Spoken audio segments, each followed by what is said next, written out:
Hello. ప్రభు అయిన యేసుక్రీస్తు నామంలో మీకు అందరికి వందనాలండి. చాలా సంతోషం.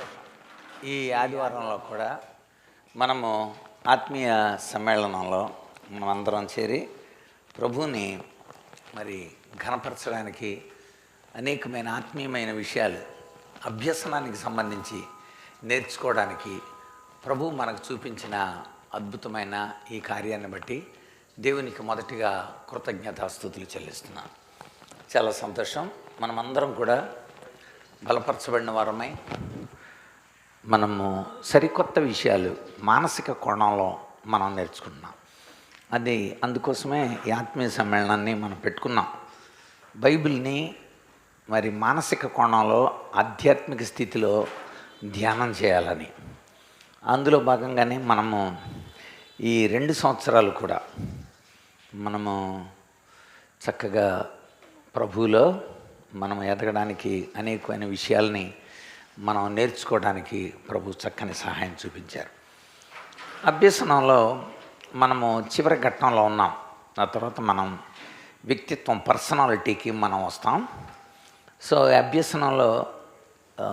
అభ్యసనంలోని క్రమానుగతమైన అభివృద్ధి కారకమైన అభ్యసనాల గురించి మనం చూస్తున్నాం. అందులో motor learning, verbal learning, discrimination learning, conceptual learning, attitude learning and problem solving learning.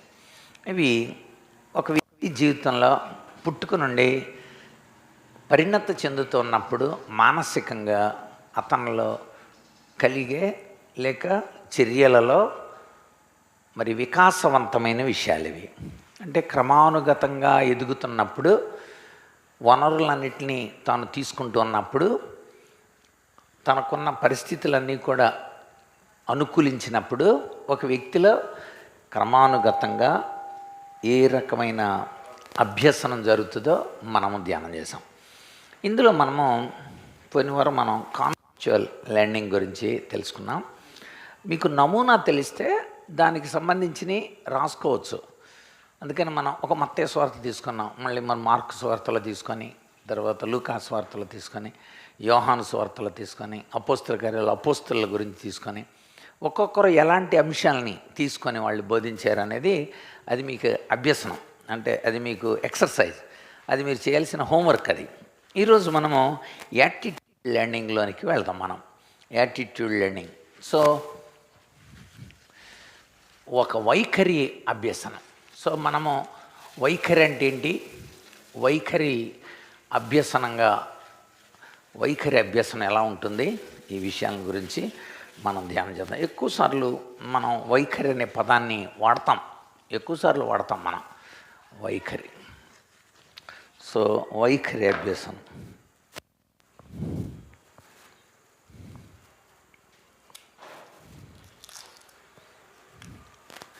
వైఖరి అభ్యసనం.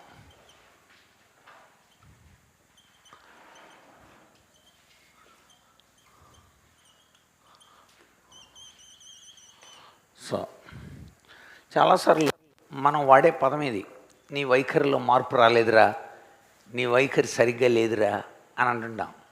నిజానికి వైఖరి అనే పదాన్ని ఇక్కడ శాస్త్ర ప్రకారం ఏమని ఉంటుందంటే, ఒక పరిస్థితి పట్ల, ఒక వ్యక్తి పట్ల, లేకపోతే ఒక సందర్భం పట్ల, లేక ఒక పట్ల మన యొక్క స్పందన ఇలా ఉండాలి అని మనం నిర్ణయించుకునే స్థితిని వైఖరి అంటారు. ఒక వస్తువు పట్ల, ఈ వస్తువుని మనం ఇలా వాడాలి, ప్రతిరోజు చదవాలి బైబిల్ అని ఒక సంసిద్ధతకి మీరు గురయ్యి దాన్ని అలవాటుగా చేసుకొని, అలవాటుని మీరు స్థిరీకరించుకుంటే అది వైఖరి. అందుచేత దీన్ని మనం ఏమంటామంటే స్థిరమైన అలవాటును వైఖరి అంటారు. ఇది మొట్టమొదటి మనం తెలుసు. స్థిరమైన అలవాటు అంటే మీకు ప్రతిరోజు బైబిల్ చదువుకోవటం నాకు అలవాటు, ప్రతిరోజు బైబిల్ చదువుకోవటం అలా అలవాటు అంటేనే ప్రతిరోజు చేసేదాన్ని. అది స్థిరీకరింపబడిపోయింది. ఇక అంటే ఏ పరిస్థితుల్లోనైనా ఇక ఖచ్చితంగా బైబిల్ చదువుకుంటా. రన్నింగ్‌లోనైనా చదువుకుంటాను. ఇక ఆ రోజు పొద్దున్న లేస్తే లేకపోతే ఇక అది చదవటం అనేది ఇక నాకు అలవాటైంది. అలవాటు స్థిరమైంది. స్థిరమైన అలవాటు దాన్ని వైఖరి అనాలి. అలవాటు స్థిరం అవ్వాలి. కొంతమందికి ఏంటంటే క్రిస్మస్ టైంలోనే ఉంటారు. అది అలవాటు. వైఖరి అవ్వలేదు వాళ్ళకి ఇంకా. సీజనల్ కాదు, స్థిరమైన అలవాటు. అక్కడ ఈ నిర్వచనం రాసుకోవాలి. ఒక పరిస్థితిని బట్టి కానీ నిర్వచనం ఏం రాయాలి? ఒక పరిస్థితి పట్ల ఏదైనా ఒక పరిస్థితి పట్ల కానీ, లేకపోతే ఒక వ్యక్తి పట్ల, ఒక వ్యక్తి విషయంలో కానీ, లేకపోతే ఒక వస్తువు పట్ల,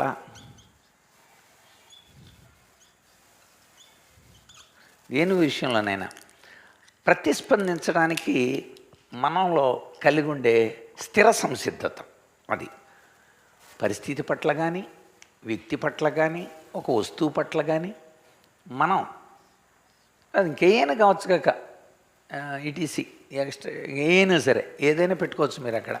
దేని పట్ల అయినా సరే మనము ప్రతిస్పందించడానికి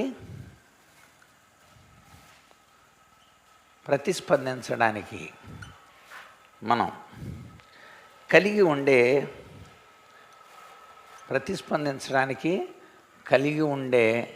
స్థిరమైన సంసిద్ధత. స్థిరమైన అంటే బలమైన సంసిద్ధత.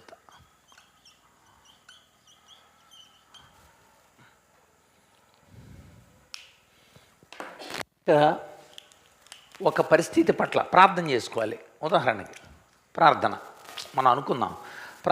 ప్రార్థన పట్ల నువ్వు ప్రతిస్పందించడానికి ప్రతిరోజు ప్రార్థన చేసుకోవాలి అని స్పందించడానికి ఒక స్థిరమైన సంసిద్ధత.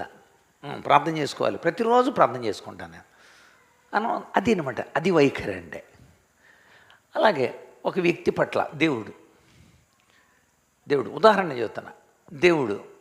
దేవుడు అంటే నాకు ఇష్టం, ఎక్కడైనా ఇష్టమే, ఎవరు అడిగినా అదే చెప్తాను. నాకు ఆయన పట్ల వైఖరి మారదేక.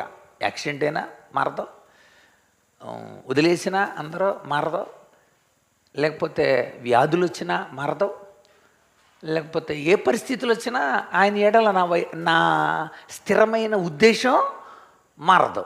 అది వైఖరి అంటే నువ్వు స్థిరమైన అలవాట్లు, స్థిరమైన సంసిద్ధత, ఒక స్థిరమైన నిర్ణయం, వీటిని వైఖరి అంటారు.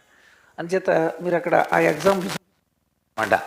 పరిస్థితి అంటే ఏదైనా ఎగ్జాంపుల్ ప్రార్థన. ఉదాహరణకి ఒక వ్యక్తి అంటే దేవుడు,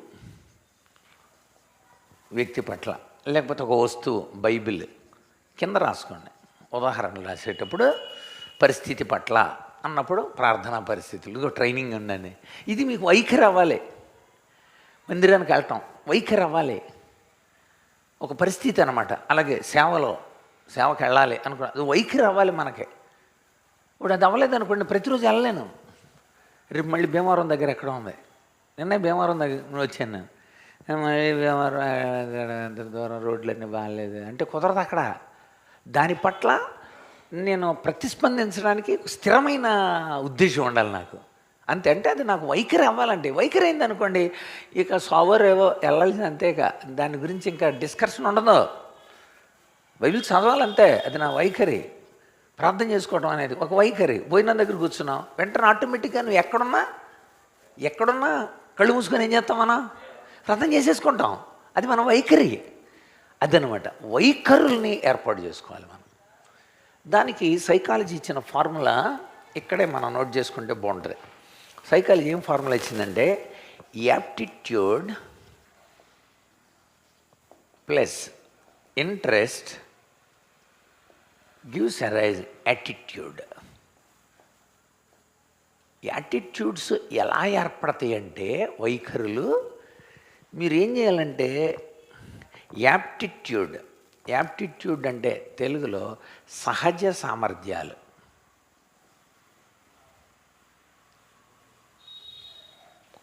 సహజ సామర్థ్యము ప్లస్ ఇంట్రెస్ట్ అంటే ఏంటి అర్థం?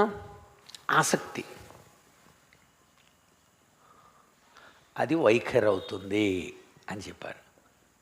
అంటే ఇప్పుడు ఆలోచించండి, నీలో చదవగలిగిన సామర్థ్యం ఉంది, కొద్దిగా ఇంట్రెస్ట్ పే చేస్తే వైఖరి ఏర్పడుతుంది.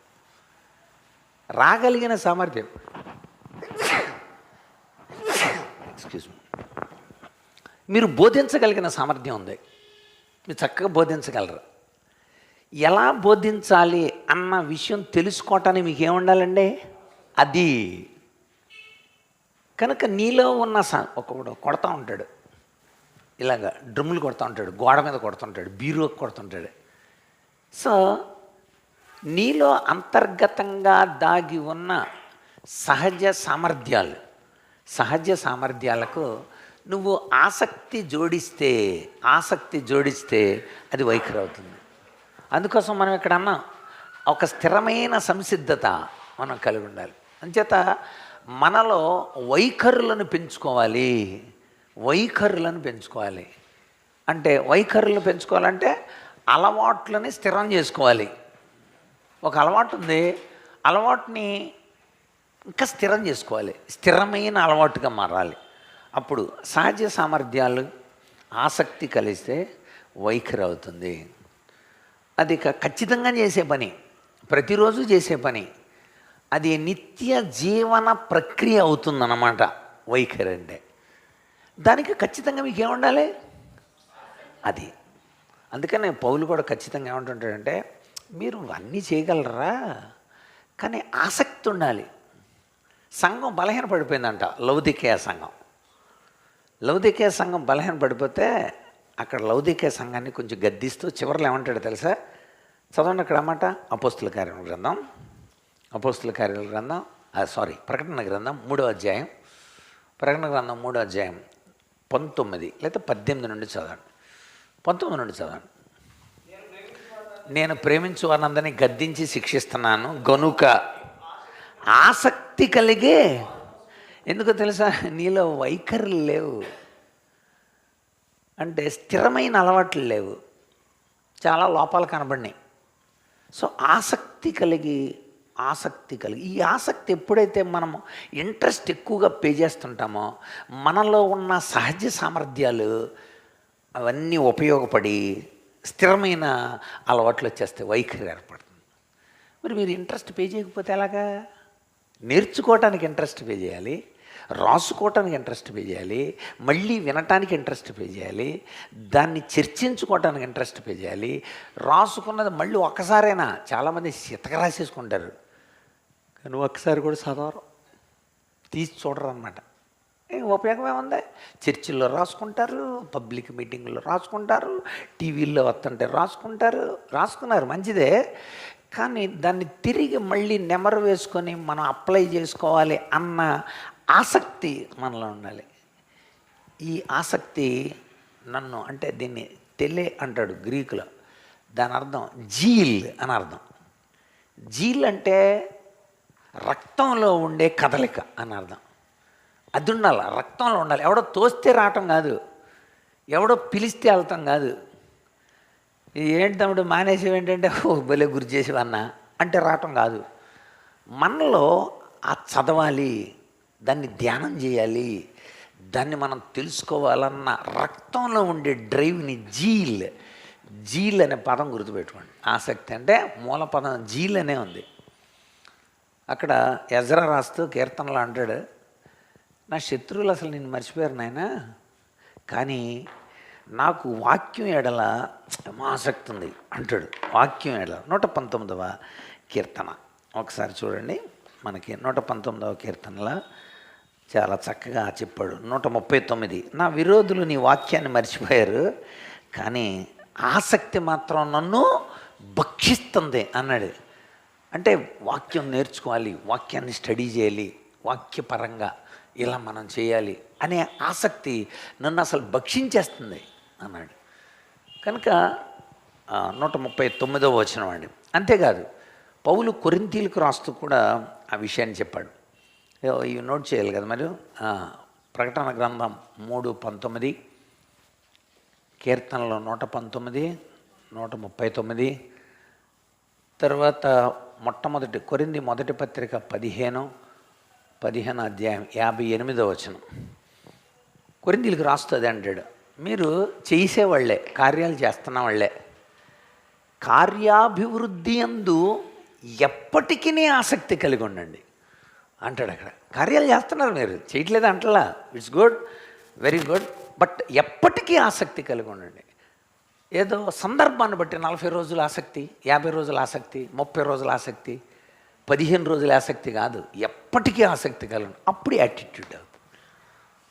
కనుక ఖచ్చితంగా ఒక పరిస్థితి పట్ల కానీ, లేకపోతే ఒక వ్యక్తి పట్ల కానీ, ఒక వస్తువు పట్ల కానీ, లేకపోతే ఇంకేదైనా మీరు ప్రతిస్పందించడానికి, స్వార్థ తీసుకోండి, స్వార్థ పట్ల మీరు ప్రతిస్పందించడానికి కలిగి ఉండే స్థిరమైన సంసిద్ధత అంటే ఆ సంసిద్ధత ఎప్పుడు ఉంటుంది అన్నమాట. ఇక ఎప్పటికీ ఆసక్తి కలిగి ఉంది. కనుక రోమిలకు కూడా రాస్తాడు, మీరు ఆసక్తి విషయంలో మాంద్యులు కాక అంటాడు. ఆసక్తి విషయంలో మాంద్యులు కాకూడదంట. చూడండి, ఆ పదం కూడా మనం అక్కడ నోట్ చేస్తే మంచిది సందర్భానుసారంగా. చూడండి అక్కడ రోమాపత్రిక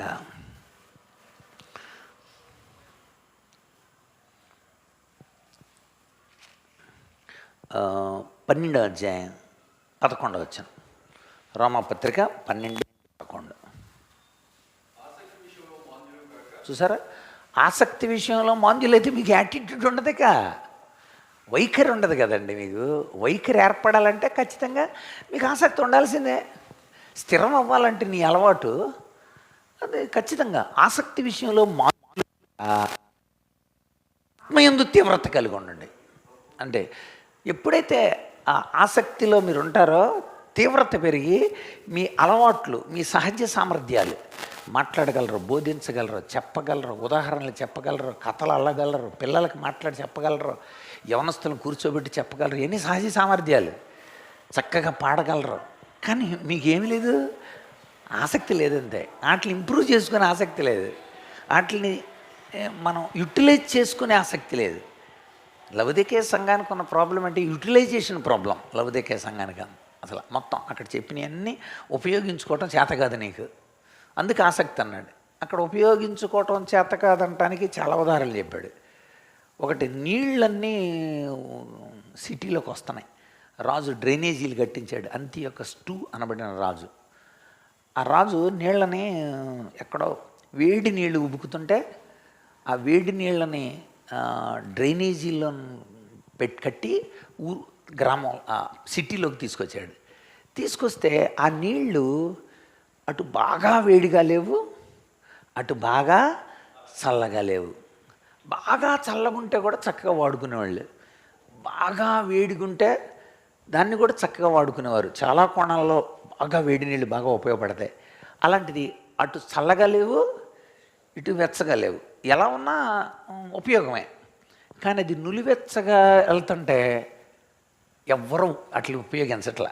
అప్పుడు రాజు చేసిన కార్యాన్ని చూసి దేవుడు అంటున్నాడు, ఇంత కష్టపడి రాజు చేస్తే ఆ నీళ్ళు ఎలా వృధాకి వెళ్తానే, నీ బతుకు కూడా అంతే. అటు చల్లగా లేవు, వెచ్చగా లేవు.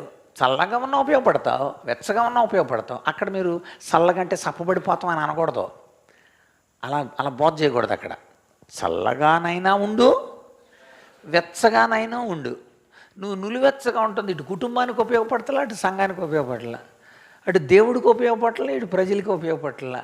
ఉపయోగపడాలి కదా, నువ్వు ఉపయోగపడే పాత్ర ఉండాలి కదా నువ్వు. అలా దేనికి అంటే నువ్వు వృధా అవుతున్న నీరు అక్కడ చెప్పాడు అనమాట, వృధా అయ్యే నీరు.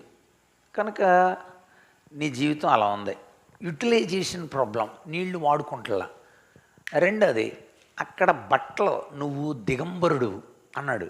అంటే అక్కడ రగ్గులు ఇవన్నీ తయారవుతున్నాయి. బ్లాక్ కూల్ అనమాట, బ్లాక్ కూల్, నల్ల గొర్రెలు, అది అక్కడ తయారవుతుంది. రగ్గులని అక్కడ తయారవుతున్నాయి. నువ్వు దిగంబరుడు అంటే ఏంటి? నువ్వు వాటిని ఉపయోగించుకుంటలా. ఉన్నాయి నీకు అక్కడ రగ్గులన్నీ ఉన్నాయి, కానీ నువ్వు బట్టలు తయారేది అక్కడ, కానీ నువ్వు దిగంబరుడిగా ఉన్నావు. ఉపయోగించుకోండి. అక్కడ యూటిలైజేషన్, నీళ్ళు ఉపయోగపట్ల, బట్టలు ఉపయోగపట్ల. మూడోది, అక్కడ బ్యాంకింగ్ జరుగుతుంది. ఆ చుట్టుపక్కల 10 ప్రాంతాలకే అక్కడే బ్యాంకింగ్ అంటే ఆ రోజుల్లో వస్తు మార్పిడి జరిగేదనమాట. చింతపండు ఇచ్చి కారం తెచ్చుకోవడం, ఉప్పిచ్చి అల్లం తెచ్చుకోవడం, అలాగా వస్తు మార్పిడి జరిగేది. అక్కడ జరుగుతుందే నువ్వు దౌర్భాగ్యుడివి, తిక్కుమల్లుడివి అన్నాడు. దౌర్భాగ్యుడి దిక్కు నువ్వు ఉపయోగించుకుంటలా అంటే వస్తు మార్పిడి కూడా అక్కడ చేయట్లేను. బ్యాంకింగ్ అక్కడ కళ్ళకు మందు తయారవుతుంది. పుర్గ్రియా ప్రాంతం అది. దాని రాయిని తీసి అరగదీసి ఒలివ నూనెసి సుగంధ ద్రవ్యాలు కలిపి కళ్ళకి కాటుగా తయారు చేస్తున్నారు. అక్కడ కళ్ళ జబ్బులకి మందు తయారవుతుంది లవదికలో. కానీ ఏమంటాడు తెలుసా? నువ్వు గుడ్డోడివి అంటే ఏంటి అర్థం? కళ్ళకు మందు తయారవుతుంది లవదికలో, కానీ నువ్వు కళ్ళకు మందు వాడుకుంటులా. కళ్ళకు మందు అక్కడే తయారవుతుంది కనుక చూసారా, ఇవన్నీ ఉన్నాయి కానీ వాడట్లేదు. That is utilization problem. ఆసక్తి లేదు నీకు. జరుగుతుంటుంది కానీ ఏమో ఉదయకాలాలు చెప్తుంటారు కానీ ఆన్ చేసుకోం, సాయంత్రాలు చెప్తుంటారు కానీ మనం ఆన్ చేసుకోము, ఆన్ చేసుకోం, నిద్రపోతాం. ఆ టైం నిద్రపోయే టైమే 4 గంటలకి. సో ఏంటంటే యూటిలైజేషన్ ప్రాబ్లం. మీరు ఎప్పుడు ఆసక్తి చూపెడతారు మీరు? కనుక ఆసక్తి కలిగి మారు మనసు పొందను, అప్పుడు యాటిట్యూడ్ అవుతుంది. అది గుర్తుపెట్టుకోండి. సో యాటిట్యూడ్ అని అనేది మనందరి జీవితాల్లో అవసరమైన ఇది. దీనికి కొన్ని లిమిటేషన్స్ ఉన్నాయి, వాటిని గురించి మనం చూద్దాం. అదేంటంటే వైఖరి పుట్టుకతో రాదు. కొన్ని ఫ్యాక్టర్స్ ఉన్నాయి. ఆ ఫ్యాక్టర్స్ గురించి మనం ఇప్పుడు చూద్దాం. కొన్ని కారకాలు. పుట్టుకతో వైఖరి రాదు. పుట్టుకతో వచ్చే సహజ సామర్థ్యాలు మీకు అర్థం అవ్వాలి. ఇందాక అక్కడ చెప్పాను నేను. ఆ ఫార్ములాలో మీకు కనబడుతుంది ఏంటంటే పుట్టుకతో వైఖరులు రావు, సహజ సామర్థ్యాలు వస్తాయి. సహజ సామర్థ్యాలకు మీరు ఏం కలపాలి చెప్పండి? అండి ఫార్ములా చూస్తున్నారా మీరు? ఆసక్తి. కనుక ఇది నోట్ చేసుకోండి. వైఖరి పుట్టుకతో రాదు, అది సహజ సామర్థ్యాలు వస్తాయి పుట్టుకతోనండి. కొంతమంది సంగీత కళాకారులు పుడతారు, చిన్నప్పటి నుండే వాళ్ళు మంచి చిన్నప్పటి నుండి పోతూ ఉంటారు. గోళ్ళ మీద ప్లేట్లు పెట్టుకొని కర్రలో తెచ్చుకొని ఇలాగ జాజులాగా సహజ సామర్థ్యం అది. వెంటనే మనం ఏం చేయాలి? అడిగి ప్యాడ్ కొనాలి. ఒక్కొక్కడు పక్కనే ఉంచుకొని ఇలాగ వేస్తుంటే కూడా ఇలా చెయ్యి పెట్టి ఇలాగ అంటుంటాడు. అడిగి కీస్ ఇష్టం అనమాట. అడిగి కొంతమంది తీగ పెట్టి ఇలాగే పోతుంటారు గిటార్ లాగా. సో సహజ సామర్థ్యాలే. చిన్నప్పటి నుండి పాటలు పాడుతుంటారు. ఎంత స్వరం ఎంత బాగుంటుందో పిల్లల్లో. అదేనమాట, అది పుట్టుకతో. అందుచేత వైఖరులు పుట్టుకతో రావు. వైఖరి పుట్టుకతో రాదు. ఖచ్చితంగా దానికి ఏం కావాలి? ఆసక్తి కలపాలి. ప్లస్ ఆసక్తిని మీరు కలపాల్సింది. కనుక ఇవి నీ యొక్క అంతరంగాల మీద ఆధారపడి ఉంటుంది. అంటే నీ అంతరంగాలు ఏదైనా విషయం పట్ల, ఏదైనా పరిస్థితి పట్ల ఎందుకు, ఏమిటి, ఎలా, ఎక్కడ, ఎప్పుడు, ఎవరు, ఏంటి, ఈ విషయాలన్నింటినీ మనము ఆలోచించిన తర్వాత ఆసక్తిని కలుపుతాం. అప్పుడు వైఖరి అవుతుంది. ఆసక్తి రావాలంటే ఎలా కుదురుద్ది? నువ్వు వాక్యం వినాలండి. వాక్యం వినాలంటే లేకపోతే ఇక్కడ కూర్చొని నేర్చుకోవాలండి. నేర్చుకోవడం ఈజీ అండి. ఒకడు స్కూల్కి రమ్మంటే వస్తాడండి, గుళ్ళిలాట్లు ఆడుకున్నాను. ఆడికి ఆడుకోవటం ఇష్టం. ఆడు స్కూల్లోకి వచ్చి ఎలా నేర్చుకుంటాడు? ఆడికి ఆసక్తి ఎలా పుట్టాలి అంటే ఈ కూర్చోవటం ద్వారా లేకపోతే నేర్చుకోవటం ద్వారా వచ్చే ఫలితాలు ఏంటనేది వాడి మనసుకే తెలియాలి. That is awareness. అందుకనే రెడీనెస్ ప్రోగ్రామ్ ఇస్తారు పిల్లలకి. Parents, teachers, motivators, readiness program. మనం కూడా దేవుణ్ణి నమ్మండి కాదు, దేవుణ్ణి ఎందుకు నమ్మాల్సి వస్తుందో ఆసక్తి కలిగేలాగా అది వాళ్ళని మోటివేట్ చేయాలి.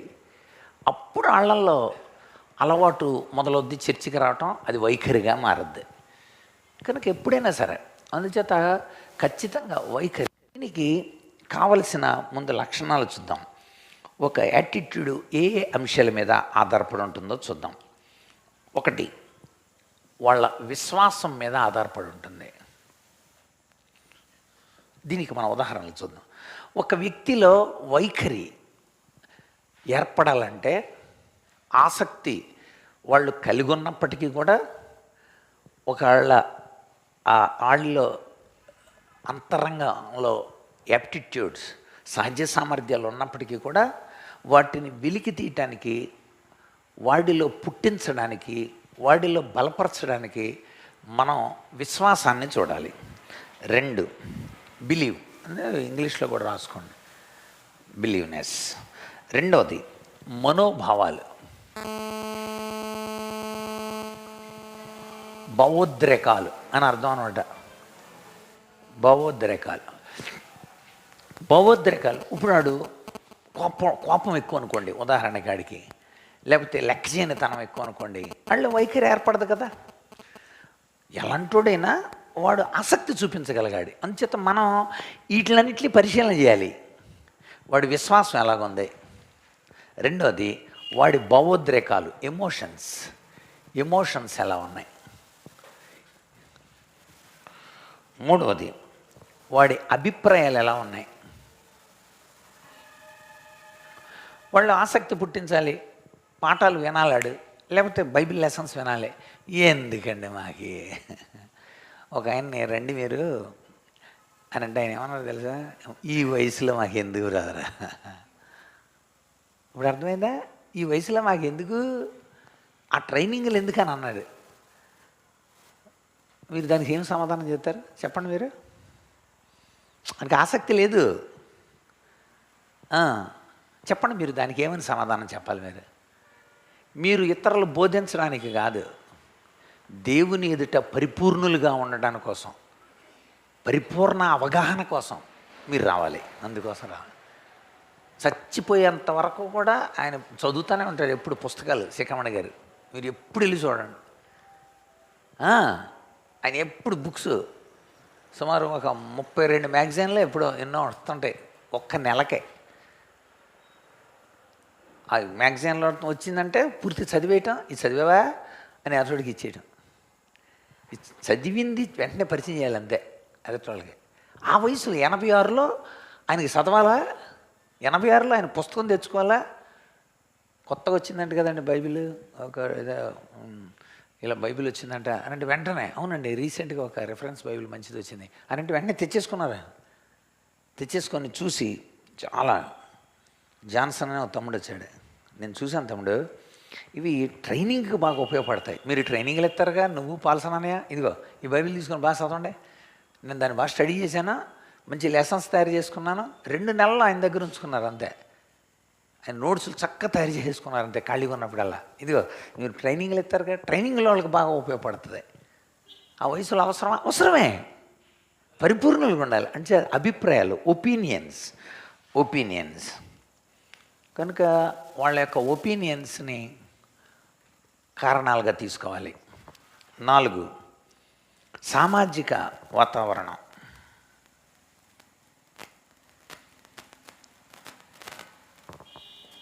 Social environment.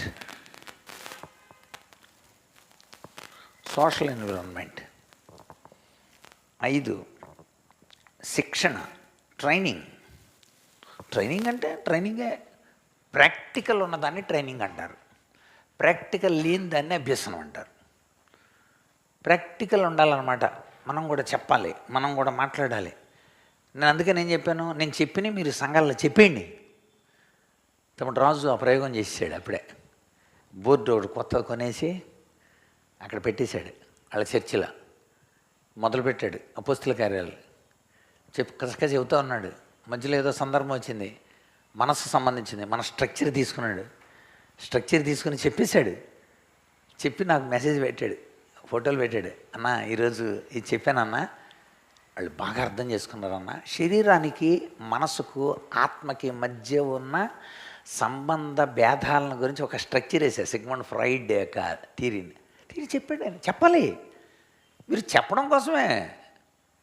అందుచేత వాళ్ళ శిక్షణ, అది శిక్షణ ద్వారా వైఖరులు మారుతాయి. శిక్షణ మీద ఆధారపడి ఉంటుంది. మీకు అవగాహన వచ్చేంత వరకు నేను దాన్ని ఇవ్వాలి. అది శిక్షణ, ట్రైనింగ్ అంటే. ఏదో విని వెళ్ళిపోవటం అనేది అభ్యసనం. ప్రాక్టికల్గా మీరు దాన్ని చేస్తే, చూస్తే, లేకపోతే నాతో పాటు వస్తే, ఎందుకు రమ్మంటాను నేను కుర్రాలని, రా ఖాళీగా ఉన్నావా అని అడుగుతుంటాను నేను కృష్ణకాంత్ని. ఎంతమంది ఖాళీగా ఉన్నావు, రా వచ్చాయి ఈరోజు రా. కనుక నువ్వు చూడు, ప్రాక్టికల్ చూడు. ఏది చెప్తున్నామో అది అక్కడ చెప్తాను, పబ్లిక్లో ఎలా చెప్తానో చూడు. ఇదే మెసేజ్ పబ్లిక్లో ఎలా చెప్తాను. మీకు ఎలా చెప్పాను కదా బోర్డు మీద. మరి పబ్లిక్లో నమ్మని వాళ్ళు, నమ్మిన వాళ్ళు, రక్షణ పొందిన వాళ్ళు వాళ్ళందరూ ఉంటారు. వాళ్ళకి ఎలా చెప్తున్నాను జాగ్రత్త.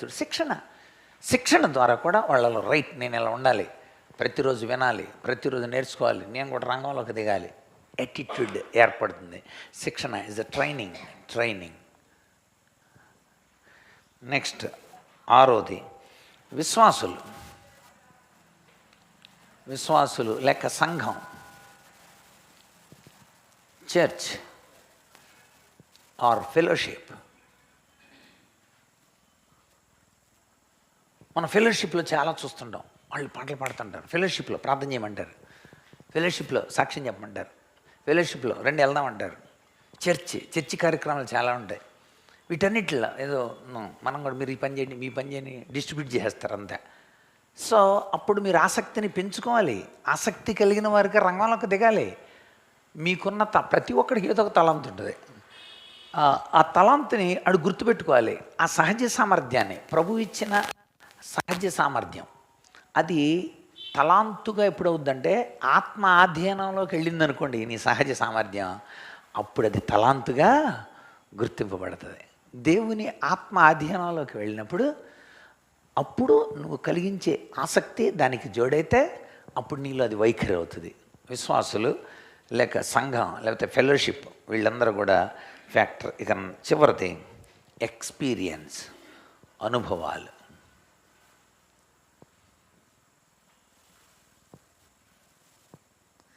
ఎవడో నిన్ను ఏదో ప్రశ్న అడిగాడు, బయట సమాధానం చెప్పలేకపోయావు. క్రిస్టియన్నే, మీరు క్రిస్టియన్ అనుకుంటా సమాధానం చెప్పలేరండి, మరి ఎందుకు వెళ్తున్నారు, ఎన్ని సంవత్సరాలు వెళ్తున్నారు చర్చికి అని అడిగాడు. ఏదో ప్రశ్న వేసాడు, సమాధానం చెప్పలేక చాలా బాధ కలిగి అన్నయ్య గారు నేను తెలుసుకోవాలండి, కనుక నాకు దేవుడి గురించిన వివరాలు చెప్పాలి కనుక అన్నారు. ఇప్పుడు అర్థమైందా, నువ్వు నేర్చుకోవటానికి కోసం ఇష్టపడ్డాను. That is your experience. ఎందుకు నేర్చుకోవాలని అనుకున్నావు నువ్వు, ఎందుకు నాలో వైఖరి ఏర్పడాలని అనుకున్నావు, ఏదో క్లిష్ట పరిస్థితి నీకు అక్కడ. దట్ ఈస్ యువర్ ఎక్స్పీరియన్సెస్ కూడా ఇవన్నీ కారకాలండి, ఫ్యాక్టర్స్. ఒక వ్యక్తిలో వైఖరులు ఏర్పడడానికి కారకాలు. వీటన్నిటికి మనం ఎగ్జాంపుల్ చూద్దాం టకటక. ఇప్పుడు 7 ఫ్యాక్టర్స్ మనం 7 రకాలైన కారకాలు. ఇక్కడ మనం ఆసక్తికి కారకాలంటే ఫ్యాక్టర్స్ నోట్ చేసుకోండి. కనుక ఈ ఫ్యాక్టర్స్ వాళ్ళలో పనిచేస్తే వాడి యొక్క మానసిక పరిస్థితి. పిచ్చోడు ఉన్నాడండి, పసిపిల్లోడు ఉన్నాడండి, వాడి చేత మనం నువ్వు అనుకున్న అభ్యసనాన్ని నువ్వు చేయించలేకపోవచ్చు కదా. ఎందుకంటే వాడికున్న అంతరంగాలకు అనుగుణ్యంగా అంటే అంతరంగాల్లో ఏమేమి ఉంటాయి, ఆలోచన ఉంటుంది, వివేచన ఉంటుంది, విశ్లేషణ ఉంటుంది, ఆలోచించడం, వివేచించడం, విశ్లేషించడం, పరిశీలించడం ఉంటుంది. నెక్స్ట్ పరిశోధించడం ఉంటుంది.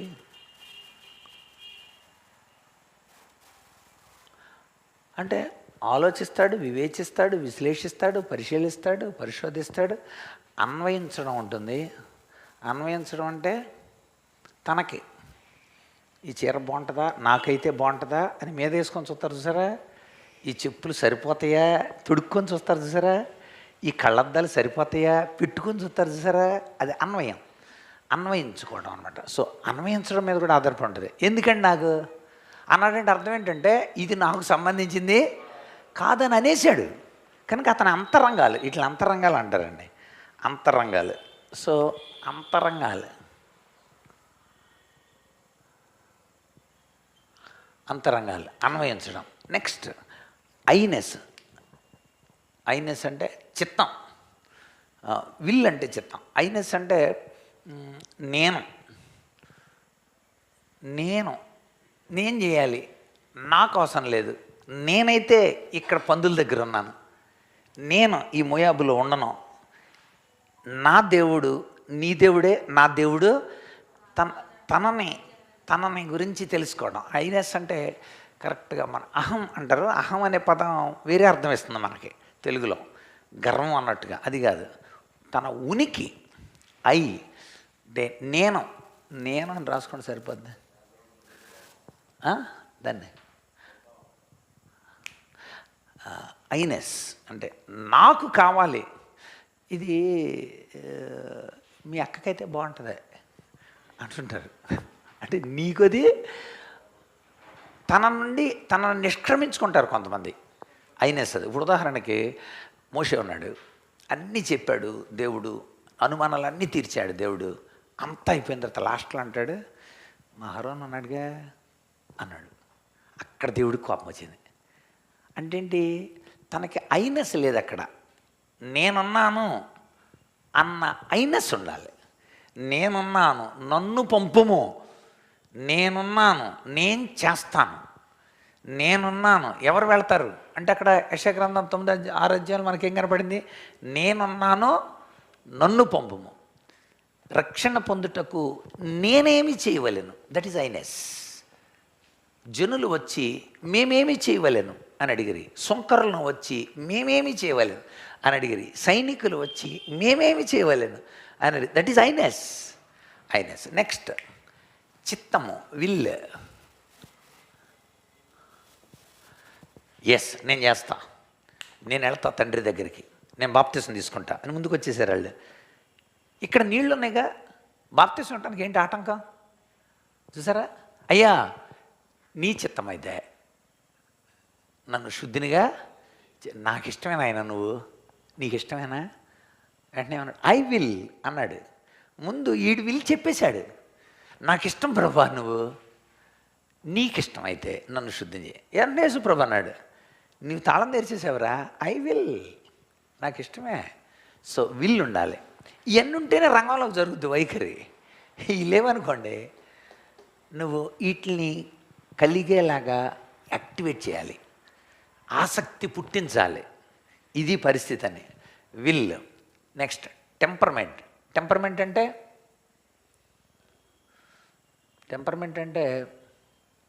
ఉద్రేకం.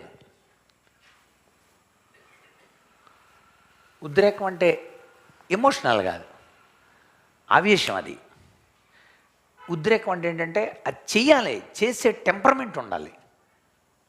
ఇప్పుడు చెప్పాము, నేను నడవలేనులే బాబా, మెట్లు ఎక్కలేనులే, ఆడికి ఏమీ లేదు, ఇవన్నీ ఉన్నాయి కానీ దాన్ని చేయగలిగిన టెంపర్మెంట్ లేదు. అది ఉండాలి, ఆ యాక్టివ్నెస్. మన భాషలో ఆ యాక్టివ్నెస్ ఉండాలి. ఇది మనస్సు పరంగా అయితే టెంపర్మెంట్ అంటారు. నెక్స్ట్ ఫీలింగ్ ఉండాలి. ఫీలింగ్ అంటే ఏంటి? ఫీలింగ్ చూసారా, తెలుగులో ఎంత కష్టమైపోతుందా, ఇంగ్లీష్లో ఈజీగా చెప్పేస్తాను.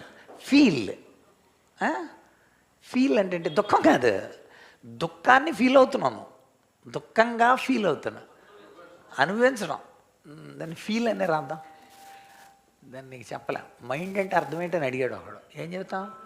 మైండ్ అంటే మనసు అని అన్నాం. మరి మూడ్ అంటే ఏంటి? What is mood? నాకు మూడ్ లేదంటే అర్థం ఏంటి? మనసు లేదనా? మనసు ఉంటుంది.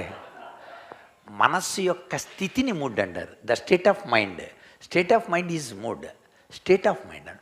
So right, feel. Next reasoning ఉంటుంది. రీజనింగ్ అంటే ఏంటి? కారణాలు వెతకటం. కారణాలు వెతుకుతూ ఉంటాడు అనమాట చాలామంది. మా తమ్ముడికి నేను కాపలవాడినా అన్నాడు, కారణాలు అడుగుతున్నాడు ప్రతిదానికి. అలాంటి కారణాలు ఎత్తుకుతూ ఉంటారనమాట కొంత. ఏది తప్పించుకోవటానికి కారణాలు అవి. ఇదిగో అదే ఇచ్చింది నాకు, లేకపోతే నేను తినేవాడినా, నువ్వేగా నాకు ఇచ్చింది ఆమెనే, ఆమె ఇవ్వకపోతే నేను తినుండేవాడిని. చూసి ఆడు చెప్పిన కారణం తప్పు అది. తను చేసిన తప్పును ఒప్పుకోకుండా వేరే కారణం చెప్పాడు. కారణాలు వెతుకుతాడనమాట, కారణాలు. Next judgement. జడ్జిమెంట్ అంటే తీర్పు. మా తమ్ముడికి నేను కాపలా పడినా అన్నాడు. జడ్జిమెంట్ ఈడే ఎత్తున్నాడు. మా తమ్ముడు నేను కాపలా పడినా, నాకు కాపలా పెట్టావా, మా తమ్ముడిని అడుగుతున్నావేంటి అన్నాడు. చూసారా, దేవుడు అడిగింది ఆడి తప్పును ఒప్పుకోవటానికి కోసం దేవుడు ఒక ఐడియాలజీ ఇచ్చాడు. కానీ ఆడు చూసారా ఎలా మాట్లాడాడో. సో ఇవన్నీ అంతరంగంలో ఉండేవండి. సో ఇవన్నీ కూడా ఆలోచించడం, వివేచించడం, విశ్లేషించడం, పరిశీలించడం, పరిశోధించడం, అన్వయించడం, నడవడం, చెప్పడం, పోల్చడం, లేకపోతే కారణాలు వెతకటం, ఇవన్నీ కూడా అటెన్షన్, రిటెన్షన్, రీకాల్, రికగ్నిషన్, ఐనెస్, will, temperament, feeling, reasoning, judgement, ఇవన్నీ కూడా అంతరంగాలు. సో ఈ అంతరంగాల్ని యాక్టివేట్ చేయాలన్నమాట. దేవుని వాక్కు అంతరంగాల్ని యాక్టివేట్ చేస్తుందండి. అంత పవర్ కలిగిందనమాట. హెబ్రీ 4:12. హెబ్రీ 4:12. దేవుని వాక్యము సజీవము గలదై, బలము గలదై, ఎటువంటి రెండంచులు గల ఖడ్గము కంటేను వాడిగా నుండి ప్రాణాత్మలను, లోపల ప్రాణాత్మలను, కీళ్లను, మూలుగును విభజించున్నంత మట్టుకు దూరుచు, హృదయం యొక్క తలంపులను, ఆలోచనలను అన్నిటినీ శోధించుచున్నది. యాక్టివేట్ చేద్దాం అనమాట. అందుచేత దేవుడు వాక్కు చెప్పండి, మీ గురించి కాదు, ముందు దేవుడు వాక్కు చెప్పండి. దేవుడు ఎంత మంచివాడో చెప్పండి. రెండవది, ఆ దేవుడు నన్ను ఎలా చేశాడో చెప్పండి. సో వాళ్ళు వెంటనే ఆసక్తి ఉందంటే వాళ్ళలో ఉన్న సహజ సామర్థ్యానికి యాడ్ అయిందని అర్థం. వెంటనే వాడు అలవాట్లను స్థిరం చేసుకుంటా, వెళ్తా ఉంటానండి చర్చికి అప్పుడప్పుడు అంటాడు. ఇప్పుడు ఏం చేస్తాడు తెలుసా, వెళ్తానండి అప్పుడప్పుడు అన్నవాడు రెగ్యులర్గా వెళ్తాడు. రెగ్యులర్గా వెళ్ళాడంటే అర్థం ఏంటి, స్థిరమైపోద్ది. ఇక ఆసక్తి పెరుగుతుంటుంది, వాడు రెగ్యులరిటీ వస్తుంది అనమాట. సో మనం ఈ ఫ్యాక్టర్స్ని వరుసగా మనం చూద్దాం. ఒక్కొక్క దానికి ఒక్కొక్క ఉదాహరణ మీరు రాసుకుంటే సరిపోద్ది. 1-2 ఉదాహరణలు టకటక. మొట్టమొదటిది ఏంటంటే విశ్వాసం. విశ్వాసం అనేది యాటిట్యూడ్ పెరగటానికి, లేక వైఖరిలో అభివృద్ధి అవ్వటానికి. 2 అలవాట్లు స్థిరపడటానికి, ఆసక్తిని పెంచి వైఖరి రావటాని కోసం కారణాంశాలుగా ఉన్నాయన్నమాట అండి. మొట్టమొదటిదే ఉదాహరణలు రాద్దాం. నెంబర్ 1 మొట్టమొదటిది విశ్వాసం. టైటిల్ పెట్టుకోండి. కారకాలు అవి, కాలకు ఉదాహరణ చెప్తున్నా. మొట్టమొదటిది విశ్వాసం. విశ్వాసం ద్వారా అబ్రహాము చాలా స్థిరమైన వాడిగా, అనేకులకి, జనాలకి తండ్రిగా మార్చబడ్డాడు. అతనిలో ఏ కోణంలో చూసినా విశ్వాసమే కనపడతా ఉంటుంది. విశ్వాసానికి అబ్రహాము విశ్వాసులకు తండ్రి ఎలాగయ్యాడండి అసలు. విశ్వాసం అనేది యాటిట్యూడ్కి ఒక ఫ్యాక్టర్. అతడు ఎంత విశ్వాసం వచ్చాడో రోమాపత్రిక 4:19 నుండి మీరు చదివితే ఉంటుంది. అబ్రహాం మొట్టమొదటిది అబ్రహాం ఉదాహరణ రాసుకోండి.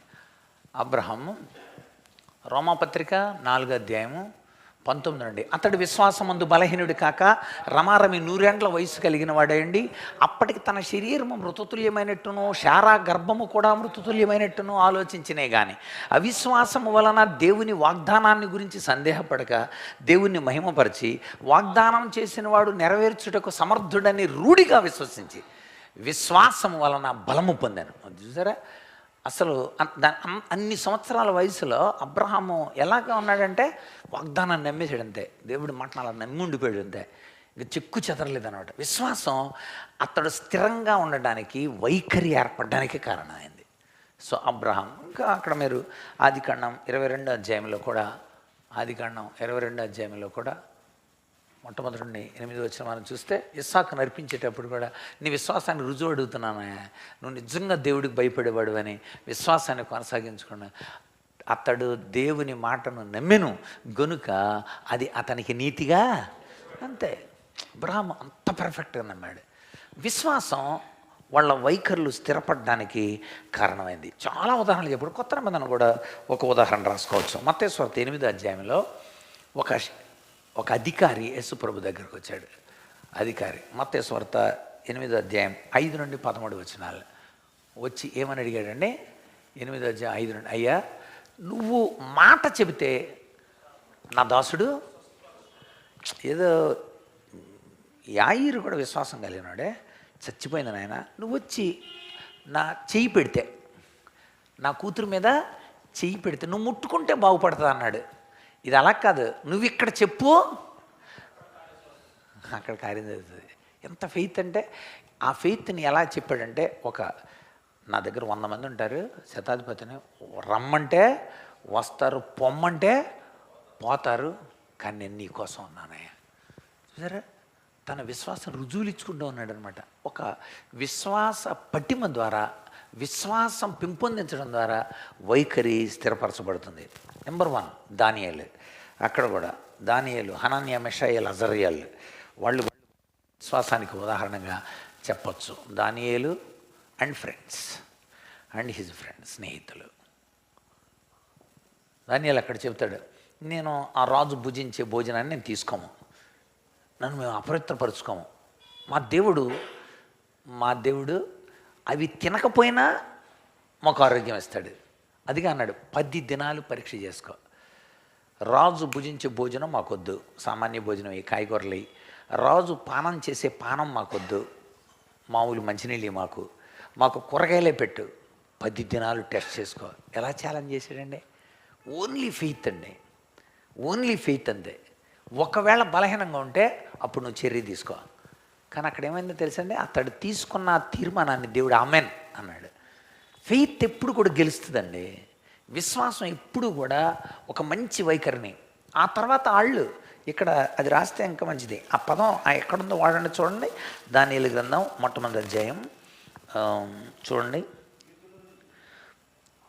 12-13. శాఖ ధాన్యాలు నీళ్లు మాకు ఇప్పించి 10 దినాలు పరీక్ష చేసుకో. సో 12 నుండి 14 వచ్చిందండి. 14 దానియేలు గ్రంథం 1, 12 నుండి 14. విశ్వాసం, ఎంత విశ్వాసం అండి! పరీక్ష చేసుకో నువ్వు. ఎంత ఛాలెంజ్ ఇచ్చారండి వాళ్ళు. అంతే, వీళ్ళు కూడా స్నేహితులు ఎంత ఛాలెంజ్ ఇచ్చారు. 3వ అధ్యాయం 16-17 వచనాలు. రాజా, ఇంజును గురించి నీకు జవాబు చెప్పాలన్న చింతే మాకు లేదు. మా దేవుడు మండుచున్న అగ్నిలో నుండి మమ్మల్ని రక్షించడానికి సమర్థుడు. ఒకవేళ రక్షించకపోయినా కూడా మేము మాత్రం ఆ పనికి మళ్ళీ పని. ఏం విశ్వాసం అండి! దెబ్బకు విశ్వాసం గెలిచింది. సో ఎలాంటి యాటిట్యూడ్ కలిగి ఉన్నారు వాళ్ళు. విశ్వాసంతో తమ వైఖరి ఎంత స్థిరంగా ఉందో తెలియజెప్పారు. 2, 1 విశ్వాసం, 2వది మనోభావాలు.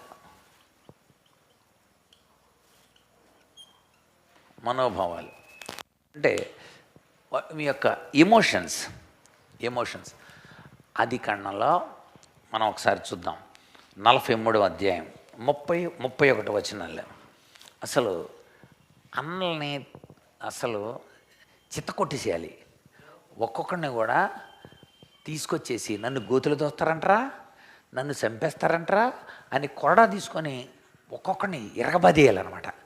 మనకంత కసి వచ్చేస్తుంటుంది వాళ్ళు చేసే పనికి.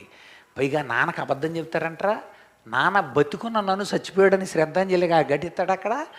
ఇది ఎంత పనికి మాలినోళ్ళరా మీరు, అసలు నీ చిన్న కొడుకుని కాదు, చిన్న తమ్ముడిని కాదని నేను. కనుక అసలు అక్కడ రాబడిన మాట చదువు, అక్కడ ఎంత మనోభావాలు, ఎంత మంచి మనోభావాలు. 43వ అధ్యాయం 30-31 కూడా చూడండి. అక్కడ అబ్బా అసలు ఏడ్చేసేటంటే వాళ్ళని చూసి ఎంత అద్భుతమైన ఆ ఎమోషనల్ ఫీల్ ఉంది చూసారా, వాటిని పెంచుకోవాలండి మనం. కంపాషన్ హార్ట్ ఉంది చూసారా, అది పెంచుకోవాలంట. మనోభావాలు బాగున్నప్పుడు వైఖరి స్థిరం అవుతుంది. మనోభావాలు బాగుండాల. బీ ప్రొయాక్టివ్ అంటాం మనం. బీ ప్రొయాక్టివ్ అంటే ఏంటి? సానుకూలతగా స్పందించగలగాలి. ఎమోషనల్ అయిపోకూడదు, కొంచెం సానుకూలతగా స్పందించగలగాలి. ఎదుటోళ్ళ మనస్సులు బట్టి మనం సానుకూలతగా స్పందించాలి. వాళ్ళు గోతులతో చేస్తున్నప్పుడు తిరగబడలేదు, సానుకూలతగా స్పందించాడు. అమ్మేస్తున్నప్పుడు తిరగబడలేదు, సానుకూలతగా స్పందించాడు. బట్టలు తీసేసి వాళ్ళని అమ్మేస్తున్నప్పుడు కూడా బట్టలు కూడా ఉంచలేదు, ఆ బట్టలు తీసేసి పై బట్టలు తీసి చించేశారు. వాళ్ళు కూడా సంతలో బట్టలు లేని యోసేపునే అమ్మారు అక్కడ, దేహదార్గ్యాన్ని చూపించి అమ్మడానికి కోసం. అప్పుడు పొత్తిఫర్ కొనుక్కున్నాడు అక్కడ.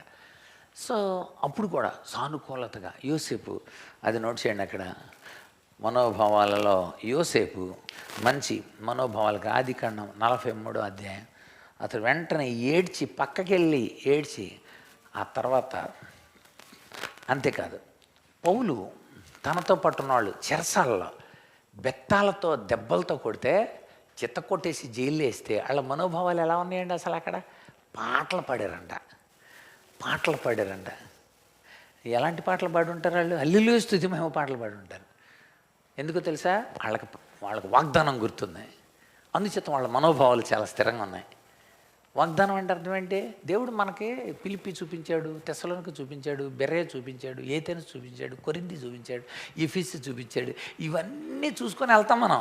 ఫస్ట్ టూర్లోనే చచ్చిపోతామా? సావం.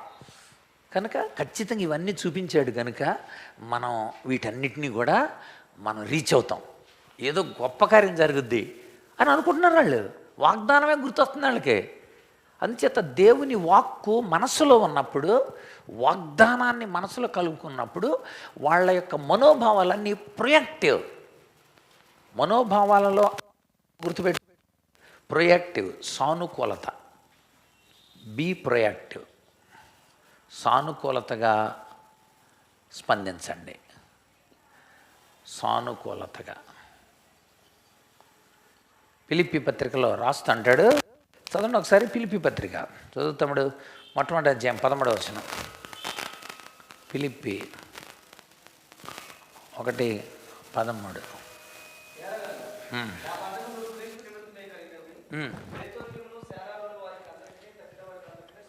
ఎంత పాజిటివ్గా చెబుతున్నాడు చూడండి. ఇదిగో క్రీస్తు కోసం జరిగినలే అంటే ఏంటి? అందుకనే భరించాను నేను. దేవుడి కోసం దెబ్బలు తిన్నానండి అంతే. నాకు కదా, దేవుడి కోసం దెబ్బలు తిన్నా.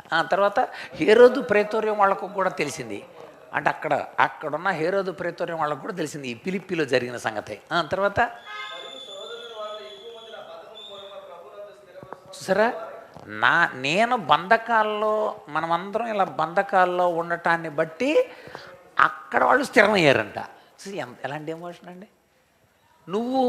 నువ్వు బాధపడటం, నువ్వు శ్రమ పడటం చాలామందిని స్థిరపరిచిందంట. నేను బంధకాల్లో ఉండటం వల్ల చాలామంది స్థిరపరచబడ్డారు. ఎలాగైంది? ఏం వైఖరిరా. అందుకని ఆ తర్వాత తిమోతి రాస్తాడు, తిమోతి నువ్వు నన్ను ఉట్టిని వెంబడించావా? నా శ్రమని, నా బాధల్ని, అంత్యోక్య లుస్త్రాలో నాకు కలిగిన ఇబ్బందుల్ని నువ్వు చూసావు కదా, చూసి వెంబడించావు. అంటే ఏంటనమాట, పౌలు శ్రమలో చాలామందిని ప్రొయాక్టివ్ సానుకూలతగా స్పందించినాయి, స్థిరపరచబడ్డానికి కారణమైంది. ఇంకా రాస్తాడు అక్కడ 2వ వచనం కూడా చదవమ్మా, లేదా 2వ అధ్యాయం 17వ వచనం కూడా చదువు. అక్కడ కూడా ఆ పదాన్ని చాలా చక్కగా రాస్తారు. చూడండి ఒకసారి ఫిలిప్పి పత్రిక.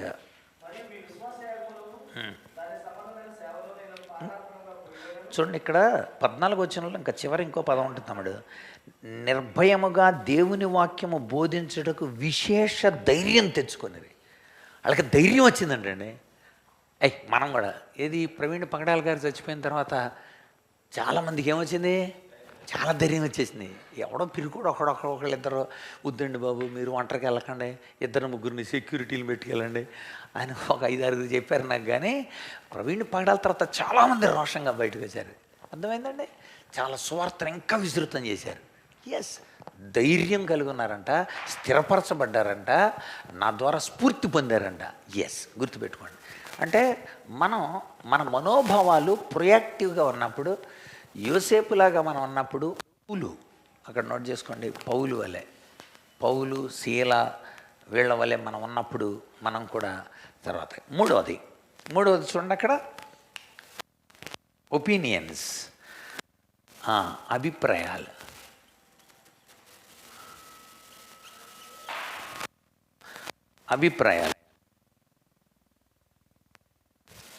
ఒక ఏలియాను మనం తీసుకుందాం. ఏలియా చూడండి ఒకసారి, రాజుల మొదటి గ్రంథం 18వ అధ్యాయం. ఏలియా తన యొక్క అభిప్రాయాన్ని ఎలా చెప్పాడో చూద్దాం. రాజుల మొదటి గ్రంథం 18వ అధ్యాయం 20-21. ఆహాబు ఇజ్రాయేల్ అందరి యొద్దకు దూతలను పంపి ప్రవక్తలను గర్మేలు ఏలియా జాగ్రత్తేనండి. నాన్నగారు ఎక్కువగా ఏమయ్యా నేను చేస్తున్నానుగా సేవ, మీరు చేయరా? ఎంతకాలం అలా పడుకొని ఉంటారా మీరు?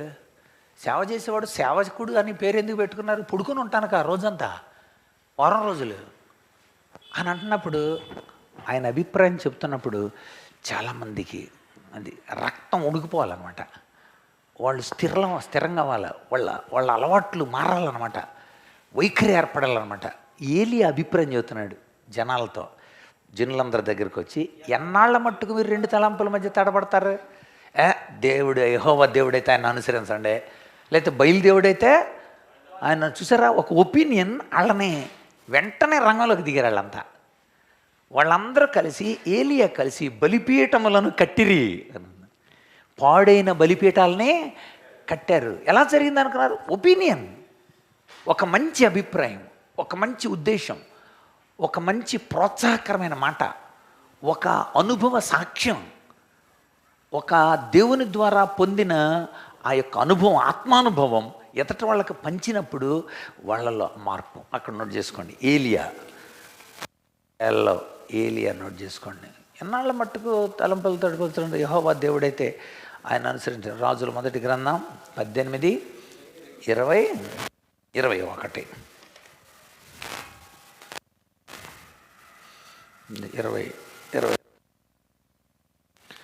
అదేవిధంగా మనము కూడా మత్తయి సువార్త 6వ అధ్యాయంలో, మనం 6వ అధ్యాయంలో 24వ వచనం చూస్తే యేసు ప్రభు అభిప్రాయం కూడా మనం అక్కడ చూడవచ్చు. అక్కడ ఏమని ఉంటుందంటే, చదవండి మత్తయి సువార్త.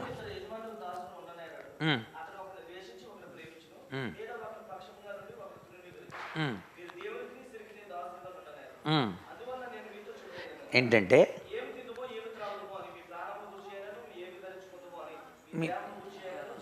అంటే మీరు అలా రెండు రకాలుగా ఉండకూడదు. కనుక దేవుని సేవిస్తూ మళ్ళీ సిరికి దాసులు ఎలా అవుతున్నారు? అందుకనే యేసుప్రభు చక్కని ఉపమానం చెబుతాడు. ధనవంతుడు పరలోక రాజ్యంలో ప్రవేశించడం కంటే ఒంటె సూది బెజ్జంలో దూరటం చాలా సులభం అన్నాడు. సూది బెజ్జం అంటే యెరూషలేముకున్న ఒక చిన్న ద్వారం. అంటే ఇలా తిరిగి అలా వెళ్ళి మెయిన్ డోర్ అక్కడి నుండి రావాలన్నమాట ఇక్కడికి. దాని బదులు మధ్యలోనే ఒక చిన్ని ఇంత సందు పెట్టారనమాట. ఆ సందు దగ్గరికి వెళ్ళిపోవడానికి ఎక్కడి నుండి అలా సందు ఇలా పెట్టారు. దాన్ని ఒంటి బెజ్జం అంటారు అనమాట. ఒంటి బెజ్జం అనేది అదే. సూది బెజ్జం అనేది సూది బెజ్జం కాదు, సూదికుండే బెజ్జం కాదు అది. అయితే ఏంటి, అక్కడికి వచ్చి ఈ ధనవంతులు ఒంట్లను తీసుకొచ్చి, ఒంటి పడద్దు అందులో, ఒంటి పడద్దే కానీ ఒంటి మీద ఉన్న డబ్బు ఇదంతా సంచులోనే. చూసారా, వీళ్ళే ఒంటిని కాళ్ళు ఇలా మోకాళ్ళు పెట్టించారు, తలకాయ ఇలా పెట్టారు. ఒంటి పడుతుంది కానీ ఈ డబ్బు వలన ఒంటి లోపలకే అది చూపించాడు అన్నమాట యేసుప్రభు.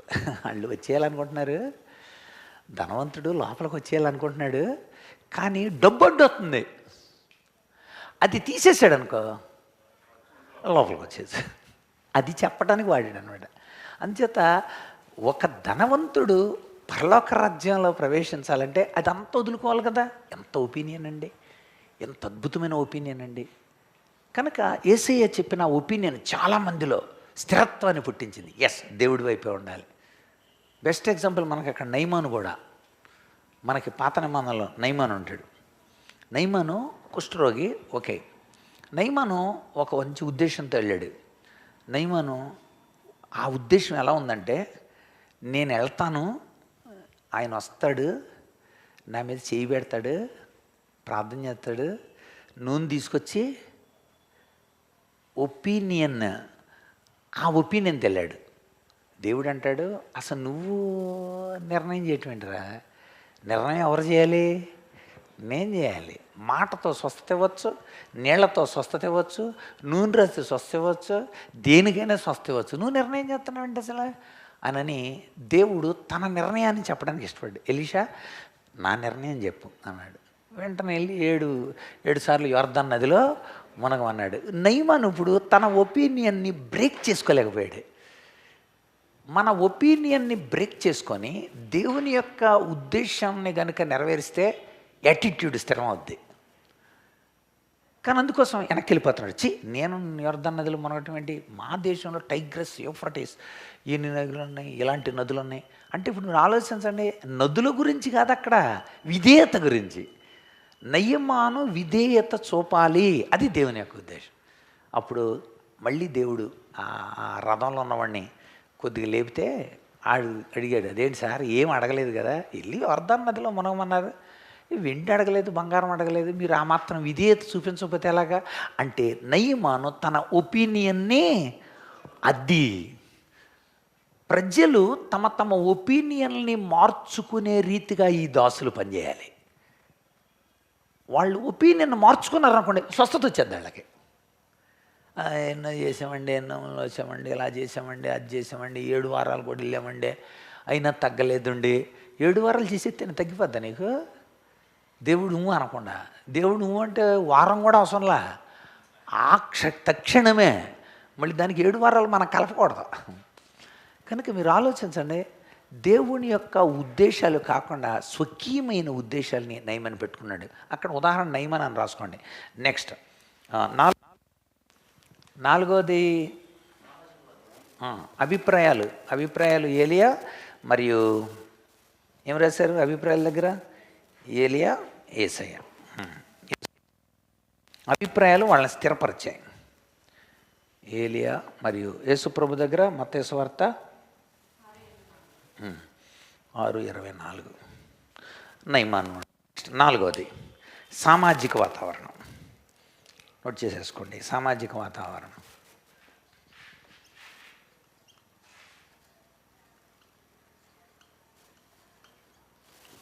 సామాజిక వాతావరణం ఇక్కడ మీరు అపోస్తుల కార్యాలు ఒకసారి రండి, 9వ అధ్యాయం. అపోస్తుల కార్యాలు 9వ అధ్యాయం 26వ వచనం, 27వ వచనం.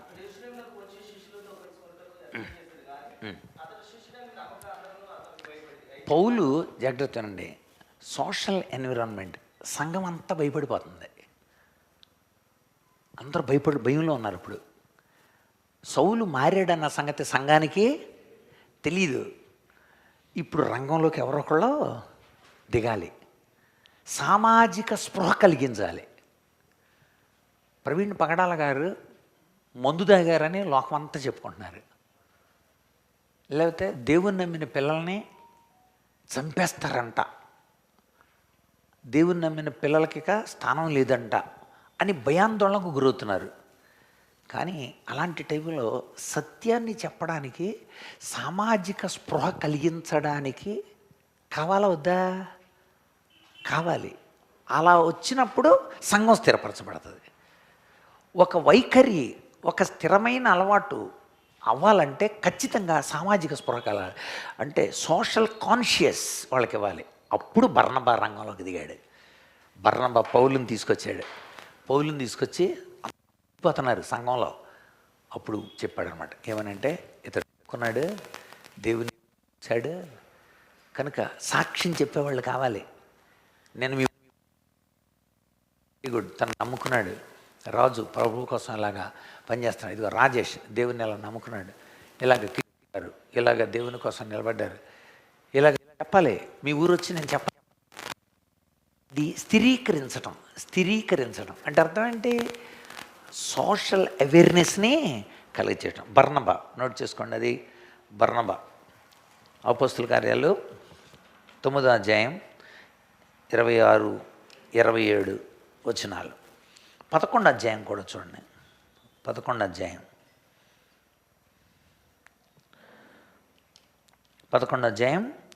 22, 26 వచనాలు. అంతియోక్యకి వెళ్ళాలి. అంతియోక్యకి వెళ్ళాడు బర్నబా. వెళ్ళి ఏం చేశాడంటే అక్కడ పరిచయం చేస్తూ, అరే సౌలుని తీసుకెళ్తే బాగుంటుంది, సాక్ష్యవంతమైన నేను తీసుకెళ్తే బాగుంటుందని మళ్ళొచ్చి తార్సులో ఉన్న సౌలుని తీసుకొని అంతియోక్యకి వెళ్ళి అంతియోక్యలో సోషల్ అవేర్నెస్ కలిగజేశారు. అంతియోక్యలోని శిష్యులే మొట్టమొదట సరే ఎంత స్థిరమైన యాటిట్యూడ్ అయిందో. నువ్వు కనుక సోషల్ అవేర్నెస్ ఇస్తే, సామాజికంగా ప్రొయాక్టివ్ మంచి వాతావరణం నువ్వు కలిగిస్తే స్థిరం అవుతారు. అవేర్నెస్ ఇవ్వాలి కదా. యేసుప్రభు ఉన్నాడు, ఆయన్ని బతుకు జవాబిస్తాడు అని నువ్వు అవేర్నెస్ ఇవ్వాలి. అలా ఇస్తే స్థిరం అవుతారు, మంచి యాటిట్యూడ్ ఏర్పడుతుంది. సో బర్నబాకి ఆ 2 ఉదాహరణలను చేసుకుంది. నెక్స్ట్ మీరు చూస్తే ఇంకా నెగిటివ్, వీలైతే వచ్చే వారం వీటన్నిటికీ నెగిటివ్ చెబుతాను, వచ్చే వారం చూద్దాం. నెగిటివ్ అంటే ఇలా ఉండకుండా, విశ్వాసం ఉండకుండా అవిశ్వాసం ఉన్నవాళ్ళు, మనోభావాల్లో ప్రొయాక్టివ్ ఇవ్వకుండా భావోద్రేకాలతో రెచ్చిపోయిన వాళ్ళు, అభిప్రాయాలు చెప్పకుండా ఉన్న అభిప్రాయాన్ని పాడు చేసిన వాళ్ళు, సామాజిక వాతావరణంలో ప్రొయాక్టివ్ లేకుండా, చూసారా లాభం పోయిందండి, బాగు చేశాడు కానీ లాభం పోయింది మనకు. చూసారా అక్కడ ఒక వ్యక్తి బాగుపడిన దానికంటే నెగిటివ్ చెప్పారు వాళ్ళ అభిప్రాయాలు. అలాగే యేసుప్రభు ఆ దెయ్యాలు బట్టి నుండి బాగు చేస్తే వాళ్ళు ఏమన్నారు తెలుసా, పందులు 2000 చచ్చినాయి, ఇక్కడ ఎవడ కడతాడు మాకు పందులకి, పందులు చచ్చినందుకు బాధపడుతున్నారు, వ్యక్తి బాగైనందుకు సంతోషం లేదు వాళ్ళకి. ఇప్పుడు అర్థమైందా? నెగిటివ్లు మనం చూద్దాం. ఓకే, నెక్స్ట్ సామాజిక వాతావరణం. 5వది చూడండి, 5వది శిక్షణ.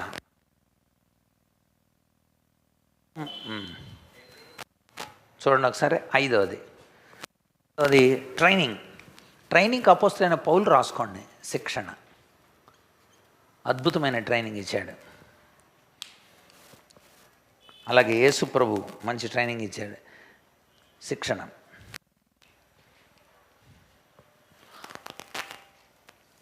చూడండి, తిమోతికి రాసిన 2వ పత్రిక.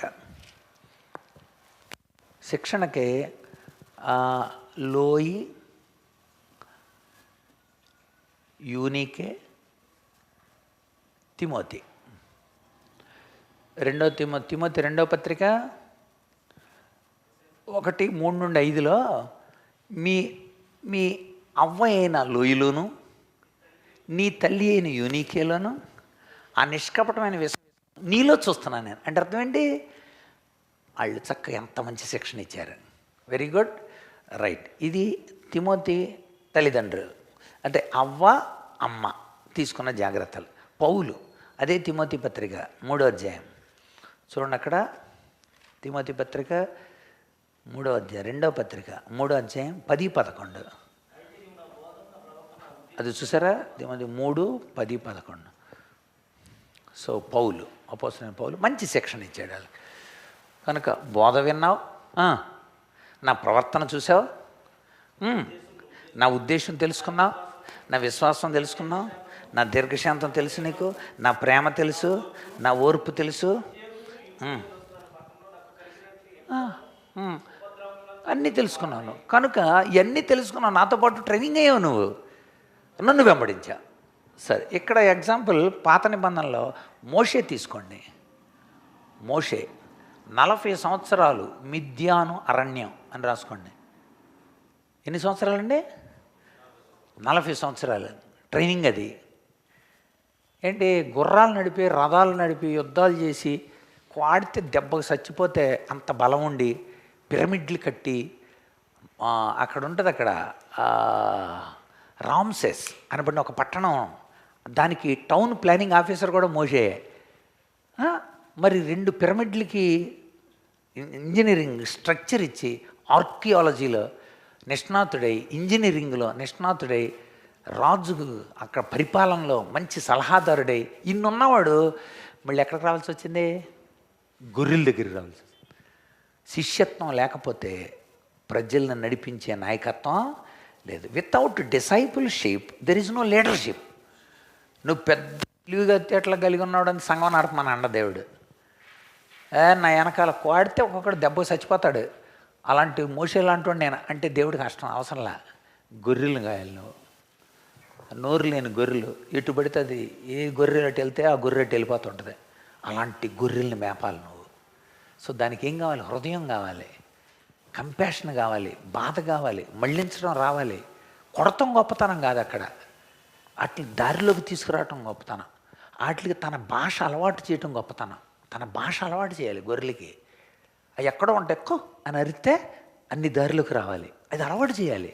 వాటిని మేపాలి, వాటిని పెంచాలి. ఏదైనా శత్రువు వచ్చినప్పుడు, లేకపోతే ఏదైనా చంపడానికి సింహం అలాంటివి వచ్చినప్పుడు ఎదుర్కోవటానికి అడ్డుపడాలి.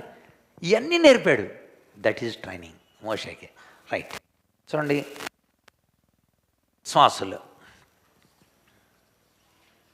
విశ్వాసులు ఇచ్చే మాదిరి,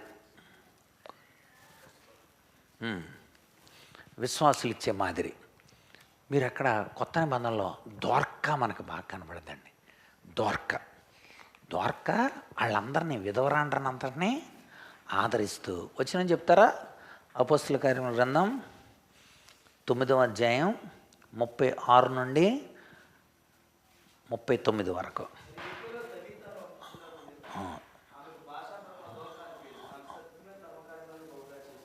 చూసారా, అసలు విధవరాళ్ళు అందరూ వచ్చారంట, విశ్వాసులు అందరూ వచ్చారంట, అందరూ చెప్తున్నారంట, అమ్మకు చాలా మాదిరి అండి, అసలు మాదిరి అండి, చాలా మాదిరి. దొరక ఒక మంచి మాదిరికరమైన విశ్వాసిగా సంఘంలో ఉంది. మనం కూడా మాదిరి ఉండాలి. విశ్వాసులు అనేక మందికి మాదిరిగా ఉండాలి. మీరే ఎలా చేస్తున్నారు ఏంటంటే అని అనిపించుకోకూడదు. కనుక పౌలు మాదిరిగా ఉన్నాడు, ఇంకా ఏలియా మాదిరిగా ఉన్నాడు ఎలీషాకి. సో ఎలీషా మాదిరిగా ఉన్నాడు తన శిష్యులకి. అక్కడ మోషే మాదిరిగా ఉన్నాడు యెహోషువకి. యెహోషువ మాదిరిగా ఉన్నాడు ఇశ్రాయేలీలకి. సో ఇదిగో నేను ఇలా పాటించాను. యెహోషువ నోట్ చేయండి, పాత నిబంధనలో యెహోషువ 23వ అధ్యాయం 24వ అధ్యాయం. 23 అధ్యాయంలో వరుసగా ఇదిగో నేను ఇలా ఉన్నాను, మీరు ఈ 4 పాటించండి అన్నాడు. 1 వాక్యాన్ని మర్చిపోకూడదు, 2 సహవాసాన్ని మర్చిపోకూడదు, 3 వాగ్దానాన్ని మర్చిపోకూడదు, 4 దైవిక కుటుంబంగా కట్టబడాలి. ఈ 4 మర్చిపోకండి. 5వ అధ్యాయం మీరు ఎవరిని సేవించిన 24 మీరు ఎవరిని సేవించినానో నేను నా ఇంటివారు. ఏం మాదిరి అండి అసలు. విశ్వాసులు నమ్మిన వాళ్ళు మిగిలిన వాళ్ళకి మాదిరి ఉండాలి. లాస్ట్ వన్, చివరిది, ఏడోది ఏంటంటే ఎక్స్పీరియన్స్, అనుభవాలు. మీ అనుభవాలు, చాలా అనుభవాలు. కొన్ని అనుభవాలను దేవుడు చూపిస్తూ ఉంటాడు. యోధా పత్రికలో మొట్టమొదటి అధ్యాయంలో 3 అనుభవాలు చూపించాడు. 3 అనుభవాలు. ఆ అనుభవాలను మీరు వెళ్ళకండే కయ్యను వలె ఉండకండి, తర్వాత బిలాము వలె ఉండకండి, కోరహు వలె ఉండకండి. చూసారా, ఉండొద్దు అలాగా. చూసారా, వాళ్ళ జీవితాలని ఇక్కడ తీసుకొచ్చి చెబుతున్నాడు యోధాపత్రిక. చూడండి ఒకసారి.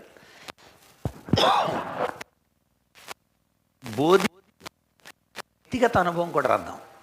యోధాపత్రిక 1:11 అండి. 1:11. అయ్యయ్యో, ఆ ఎక్స్పీరియన్స్ మనకొద్దు. This is negative. చూడండి అక్కడ ఒకసారి పాజిటివ్లో ఎక్స్పీరియన్స్తో తెలుసుకున్న వాళ్ళు ఎవరెవరో. యోబు నోట్ చేయండి. యోబు జీవితం అంతా అదే. నేను నా తల్లి గర్భం నుండి దిగంబరనే వచ్చి దిగంబరనే వెళ్తాను, యెహోవా ఇచ్చాను, యెహోవా తీసుకొని పోను, యెహోవా నామం నాకు. చివరి వరకు కూడా నేను యథార్థంగా ఉన్నాను. నేను మీరు అలాంటి తప్పుడు మాటలు మాట్లాడండి ఆయన ఫ్రెండ్స్తో. యోబు ఎక్స్పీరియన్స్ ఆ ఒక్క వచనమే కాదు, యోబు గ్రంథం అంతా 42 అధ్యాయాల్లో కూడా, చివరికి 42 అధ్యాయంలో కూడా యోబు అలా నిలబడ్డాడు కనుక దేవుడు వచ్చి స్నేహితులను తిట్టాడు. మీరు యోబు ఎడల మీరు సరిగ్గా ప్రవర్తించలేదు, నా ఎడల కూడా మీరు సరిగ్గా ప్రవర్తించలేదు, కనుక మీరు చేసిన తప్పుకు యోబే దహన బలి అర్పిస్తాడు అని చెప్పాడు. కనుక గుర్తుపెట్టుకోండి, యోబు ఎక్స్పీరియన్స్. మనం కూడా ఎక్స్పీరియన్స్ని చెప్పాలి వాళ్ళకే. ఇది నేను కూడా నా ఎక్స్పీరియన్స్ చెబుతా, మీరు కూడా నా ఎక్స్పీరియన్స్. సమరయ స్త్రీ చెప్పింది, నా బతుకంతా నాతో చెప్పేశాడు. దట్ ఈజ్ మై ఎక్స్పీరియన్స్ కదా. 1:29, 4:29, యోహాను సువార్త 4:29. సో ఇదండి వ్యక్తిగతంగా మీ ఎక్స్పీరియన్స్. వీటిని అంటే విశ్వాసాన్ని డెవలప్ చేసి యాటిట్యూడ్ని స్థిరపరచవచ్చు, మనోభావాలు సరిచేసి ఇది యేసయ్య అనుభవం, ఇది యేసయ్య ఇచ్చిన ఎక్స్పీరియన్స్, ఇది నా ఆలోచన, ఆయన ఇచ్చిన ఆలోచన, ఇది ఆయన్నే సేవించాలంతే ఏమైనా కూడా.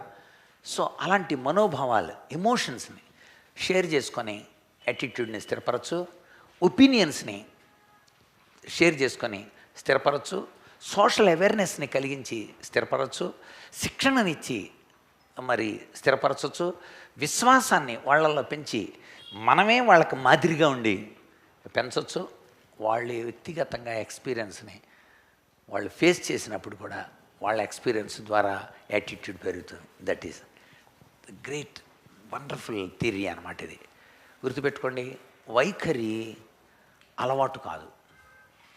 వైఖరి మనం ముందు చెప్పాం పుట్టుకతో రాదు. వైఖరికి ఖచ్చితంగా మీ ఆసక్తి ఉండాలి. కనుక ఆసక్తి కలిగి ఉందాం. ఆసక్తి కలిగి ఉంటే మీలో ఉన్న సహజ సామర్థ్యాలు వైఖరిగా మార్చబడతాయి. స్థిరమైన అలవాట్లతో అట్టి కృప పరిశుద్ధాత్ముడు మనకందరికీ అనుగ్రహించునుగాక. ఆమేన్. ప్రార్థన చేసుకుందామా? సోదరులు బాలయ్య గారు రండి, చిన్న ప్రార్థన చేయండి.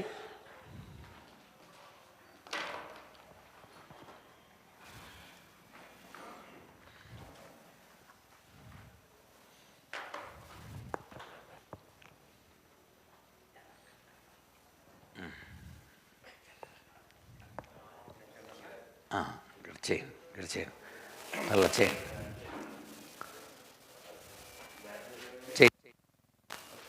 పరిశుద్ధుడు తండ్రి, మహోన్నతుడా, సకల ఆశీర్వాదాలకి కానుపుతుడా, మా జీవన సాయంకాలం ప్రభావ మీ సేవకుల ద్వారా అతి విలువైనటువంటి నేను మా ప్రవర్తనలో కూడా, మా ఆలోచనలు కూడా, మా జ్ఞానం కూడా మార్చండి.